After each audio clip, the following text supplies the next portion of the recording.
Hi అండి. I'm doctor SKN Manikanta, కుస్మా hospitals Rajahmundry అండి. ఇప్పుడు పిల్లల్లో ఎమర్జెన్సీ కిట్ మందుల్లో మనం పిల్లలకి బయటికి వెళ్ళినప్పుడు తల్లిదండ్రులు ఏమేమి మందులు క్యారీ చేయొచ్చు అనే దాని గురించి చెప్తున్నానండి. రెగ్యులర్గా పిల్లలకి కోల్డ్ కాఫ్ వస్తుందండి. ఈ కోల్డ్ కాఫ్కి డాక్టర్ సజెస్ట్ చేసిన మెడికేషన్ మీరు క్యారీ చేయొచ్చండి, ఎమర్జెన్సీ మెడిసిన్. తర్వాత ఫీవర్కి డాక్టర్ గారు ఏదైతే సజెస్ట్ చేస్తారో ఆ మెడిసిన్ క్యారీ చేయాలండి. వామిటింగ్స్ అండ్ మోషన్స్ అండి, మీకు ఫుడ్ కంటామినేషన్ అయినప్పుడు మీరు ఏదైనా వేరే ప్లేస్కి వెళ్ళినప్పుడు మీ దగ్గర ఎమర్జెన్సీ కిట్ మోషన్స్కి వామిటింగ్స్కి ఖచ్చితంగా క్యారీ చేయాలండి.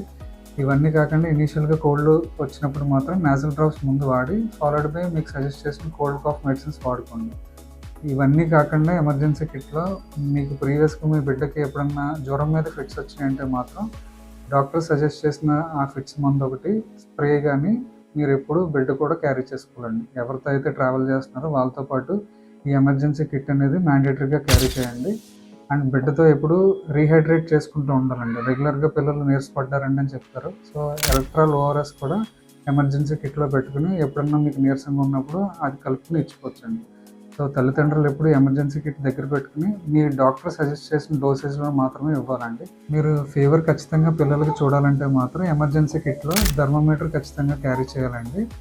అండ్ ఫస్ట్ ఎయిడ్ కిట్, అంటే ఏదైనా పిల్లలకి దెబ్బలు తగిలిందనుకోండి, మీకు డాక్టర్ సజెస్ట్ చేసిన ఆ వూండ్కి ఆయింట్మెంట్ మాత్రం అండ్ గ్లాస్ పీసెస్ ఉంటాయండి క్లీన్ చేసుకోవడానికి. ఆ ఎమర్జెన్సీ కిట్లో మాత్రం ఇవన్నీ ఖచ్చితంగా క్యారీ. సో పిల్లల్లో మాత్రం ఎప్పుడు బరువు బట్టి డోస్ ఉంటుందండి, ఏజ్ బట్టి కాదు. సో ఎప్పుడు మీరు బరువు మారే కొద్దీ డోస్ కూడా మారుతుందండి. సో ఎప్పుడు మీరు దగ్గర ఉన్న పీడియాట్రిషియన్ కానీ కన్సల్ట్ చేసి దాన్ని బట్టి మెడిసిన్ డోసేజ్ వాడుకోండి. Thank you.